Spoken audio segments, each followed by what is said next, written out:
Nama kader Partai Solidaritas Indonesia, PSI, Antony Norman Lianto menjadi sorotan setelah seorang perempuan berinisial W, 29, buka suara terkait pelecehan seksual yang dialaminya. W mengaku menjadi korban ruda paksa Antony Norman Lianto.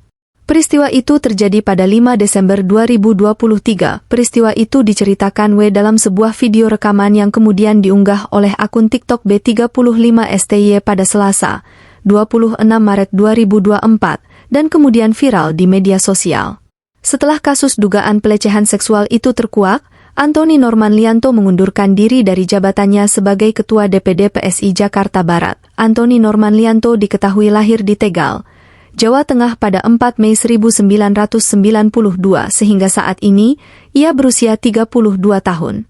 Ia sempat bersekolah di SMA Pius Tegal dan keluar pada 2008. Terlahir sebagai anak tunggal di keluarga pedagang, Antony Norman Lianto pindah ke Melbourne, Australia saat umur 16 tahun. Di Melbourne, Antony Norman Lianto melanjutkan pendidikan di Monash University jenjang diploma. Ia juga sempat berkuliah di Holmes Institute Melbourne jenjang S1 dan S2. Semasa kuliah, Norman pernah menekuni sejumlah pekerjaan mulai dari cleaning service, kurir, resepsionis, hingga driver online. Setelah lulus master S2, ia memulai karir di bidang manajemen hingga terakhir menjadi Higher Education Coordinator di salah satu kampus di Melbourne. Pada 2019, Norman kembali ke Indonesia setelah di negeri kanguru itu selama 10 tahun. Ia pun bergabung dengan PSI dan didapuk menjadi Ketua DPD PSI Jakarta Barat pada Desember 2020. Norman juga merangkap jabatan sebagai Direktorat Sosial DPP PSI.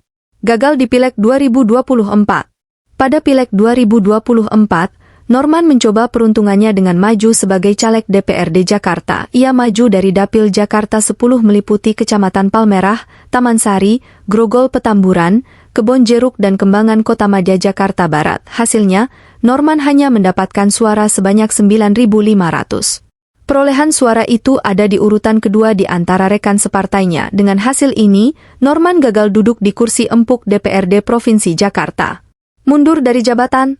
Setelah kasus dugaan pelecehan yang dilakukannya terungkap, Norman mengundurkan diri dari jabatannya sebagai Ketua PSI Jakarta Barat. Ia mundur dari jabatan Ketua DPD PSI sejak Selasa, 26 Maret 2024. Ketua Dewan Pimpinan Wilayah, DPW, PSI DKI Jakarta, Elva Farhi Kolbi mengatakan, sejak berita soal Norman mencuat, pihaknya telah mengambil langkah-langkah yang diperlukan.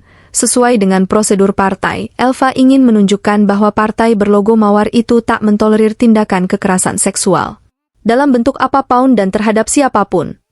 Kami mendukung proses hukum yang sedang berjalan untuk memastikan keadilan bagi semua pihak yang terlibat, termasuk memberikan dukungan penuh kepada pihak berwajib dalam melakukan penyelidikan dan penegakan hukum yang adil, tegas Elva.